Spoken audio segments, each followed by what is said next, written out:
Persebaya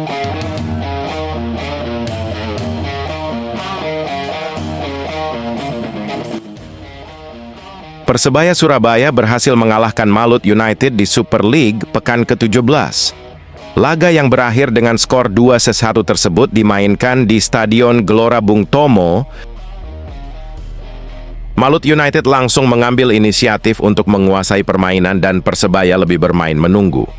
Kesabaran Persebaya berbuah hasil saat Galih Freitas melepaskan tendangan keras dari luar kotak penalti pada menit ke-14. Serangan balik Persebaya kembali menghasilkan gol. Galih Freitas sukses mencetak gol lagi pada menit ke-37 yang membuat tim asuhan Bernardo Tavares memimpin 2 gol di babak pertama. Di babak kedua, Malut United masih menguasai permainan. Hasilnya mereka mampu memperkecil keunggulan lewat gol Ciro Alves pada menit ke-61. Hingga laga berakhir skor 2-1 tetap bertahan. Persebaya patut berbangga karena rekrutan anyarnya mampu menampilkan permainan terbaiknya musim ini. Brace-nya melawan Malut United menjadi bukti ketajamannya dan merupakan brace pertamanya musim ini. Pemain berusia 21 tahun tersebut sukses mencetak gol ke gawang Malut United untuk pertama kalinya. Melansir Transfermarkt, Galih Freitas tidak pernah mencetak gol ke gawang Laskar Kiraha saat masih bermain untuk PSIS Semarang musim 2024-2025. Selain itu, dia selalu gagal menang melawan tim tersebut. Sementara 4 kemenangan beruntun Malut United harus terhenti setelah kalah dari Persebaya. Hal tersebut membuat mereka tidak bisa menggeser Borneo FC di puncak klasemen sementara dan tetap bertahan di posisi keempat. Persebaya resmi tambah 3 pemain asing baru. Persebaya Surabaya dikabarkan bakal mendatangkan pemain asal Brasil lainnya. Kali ini pemain belakang berpostur 150 cm. Gustavo Fernandes siap direkrut dari Liga Portugal. Persebaya dikabarkan bakal datangkan bek asal Brasil, Gustavo Fernandes untuk putaran kedua ISL musim 2025-26 ini, tulis akun XA Indo SFC. Gustavo Fernandes saat ini berstatus bebas transfer setelah berpisah dengan klubnya yang berada di kasta kedua Liga Portugal, Penafiel.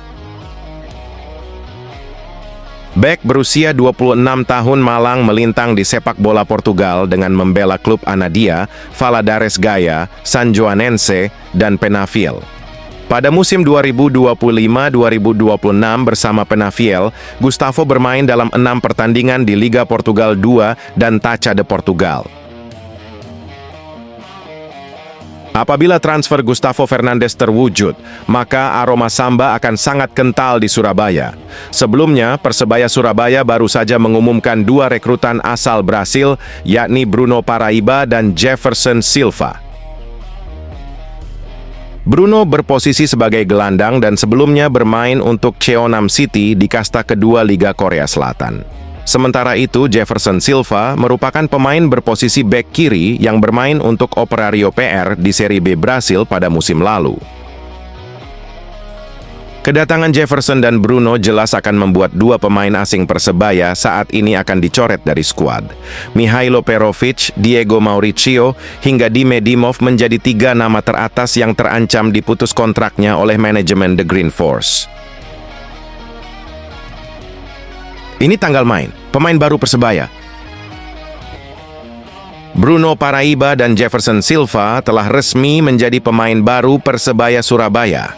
Mereka menjadi tambahan kekuatan bagi skuad asuhan Bernardo Tavares yang merupakan pelatih baru Green Force. Persebaya menambah kekuatan mereka di lini depan dengan mendatangkan Bruno Paraiba. Sementara di lini belakang, mereka merekrut Jefferson Silva yang berposisi sebagai bek kiri. Dengan kedatangan 2 pemain baru, performa Persebaya diharapkan akan meningkat. Mereka langsung menunjukkan antusias sebagai pemain baru. Hal tersebut terlihat saat Bruno Paraiba dan Jefferson Silva langsung mengikuti sesi latihan perdana Persebaya. Sebagai pemain baru, Bruno dan Jefferson tentu ingin lebih dekat dengan bonek. Untuk itu mereka mengajak bonek agar membeli tiket laga Persebaya melawan Malut United. Lantas apakah Bruno dan Jefferson akan langsung bermain di laga melawan Malut United? Jawabannya tidak, sebab bursa transfer paruh musim Super League baru dibuka pada 10 Januari dan ditutup pada 6 Februari 2026. Bruno Paraiba dan Jefferson Silva baru bisa melakukan debut bersama Persebaya saat laga tandang melawan Persim Yogyakarta pada 25 Januari. Atau bisa saja baru debut saat laga Persebaya melawan Dewa United di Stadion Gelora Bung Tomo pada 1 Februari. Bonek tentu tidak sabar untuk segera melihat aksi Bruno Paraiba dan Jefferson Silva bersama Persebaya, apalagi mereka akan dilatih pelatih berkualitas seperti Bernardo Tavares. Ini janji Bernardo Tavares untuk Persebaya. Bernardo Tavares sudah diperkenalkan sebagai pelatih Persebaya Surabaya pada 22 Desember lalu.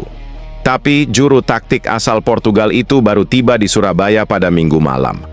Kedatangan Tavares diiringi ekspektasi tinggi, membawa Green Force juara, keinginan yang tidak berlebihan.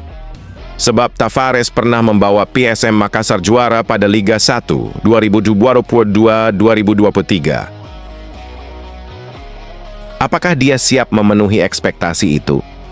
Saat ini, kami perlu mengenal apa yang kami miliki, kata Tavares seperti saat ditemui wartawan.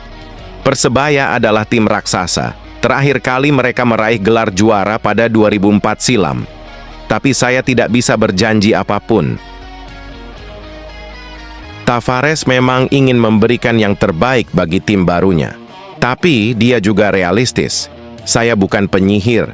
Saya tidak datang dan berkata, "Oh, sekarang kami akan memenangkan semua pertandingan." Tidak seperti itu, beber pelatih kelahiran 2 Mei 1980 tersebut. Baginya, hasil dalam setiap laga tidak bisa ditebak. Kami bisa kalah, kami bisa juga seri, tapi saya berharap kami akan meraih kemenangan lebih banyak.